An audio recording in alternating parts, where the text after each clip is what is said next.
আসো খেলবো, খেলা হবে, খেলা হবে, খেলা হবে কথাটি শুনলেই মনে পড়ে নারায়ণগঞ্জ ৪ আসনের সদ্য সাবেক এমপি ও নারায়ণগঞ্জের ওসমান পরিবারের তৃতীয় প্রজন্মের ছোট ছেলে AKM শামীম ওসমানের কথা। এই খেলা হবে ডায়লগটি দিয়ে যিনি তার প্রতিপক্ষকে খোঁচা মেরে বেশ আনন্দ পেতেন। সে ডায়লগটি পরে ভারতের পশ্চিমবঙ্গের রাজনীতিতে ঘুরে আবারও বাংলাদেশে চলে আসেন। খেলা হবে কথাটি শামীম ওসমানের সাথে সাথে খুবই ঘন ঘন বলতেন সড়ক ও সেতু মন্ত্রণালয়ের সাবেক মন্ত্রী ওবায়দুল কাদের।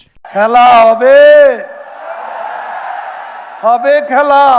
বিভিন্ন সভা ও আলোচনায় উনি ঘোষণা দিয়েই বলতেন, আমাদের অন্য কোনো দলকে দমন করার জন্য পুলিশের দরকার নাই, নারায়ণগঞ্জে আমরা একলাই যথেষ্ট, আওয়ামী লীগ যথেষ্ট। আমি এসপি সাহেবকে প্রতিনিধি বলেছি, I don't need the police supports. রাত্রেবেলা ডাকলে ওখানে 2 লাখ লোক বাড়ি করতে আমার 1 ঘন্টা সময় লাগে, ওই ক্যাপাসিটি আমার আছে। আমি 79 সনে জিয়াউর রহমান আটকা রাখার লোক, আমরা তখনই পারছি। আমরা জানি কিভাবে আন্দোলন করতে হয়, কিভাবে আন্দোলন ঠেকাতে হয়। আমার কোনো মাস্তান দরকার নাই, লাঠির দরকার নেই, বন্দুকের দরকার নাই, কারণ আমি নিজেই জানি আমার চেয়ে বড় মাস্তান কেউ নাই। আমার বহুত বুকের ভিতরে বহুত সাহস আছে। তবে বিভিন্ন সূত্র থেকে প্রাপ্ত অর্থে জানা যায় 2001 সালেই প্রথম দেশ ছেড়ে পালিয়ে যান নারায়ণগঞ্জের এই সিংহপুরুষ।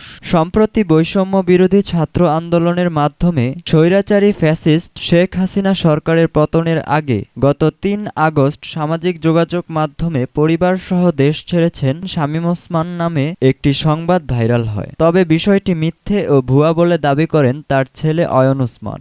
গত 5 আগস্ট আওয়ামী লীগ সভাপতি ও বাংলাদেশ সরকারের প্রধানমন্ত্রী শেখ হাসিনা পদত্যাগ করে দেশ ছেড়ে গেলে আত্মগোপনে চলে যান শামীম ওসমান।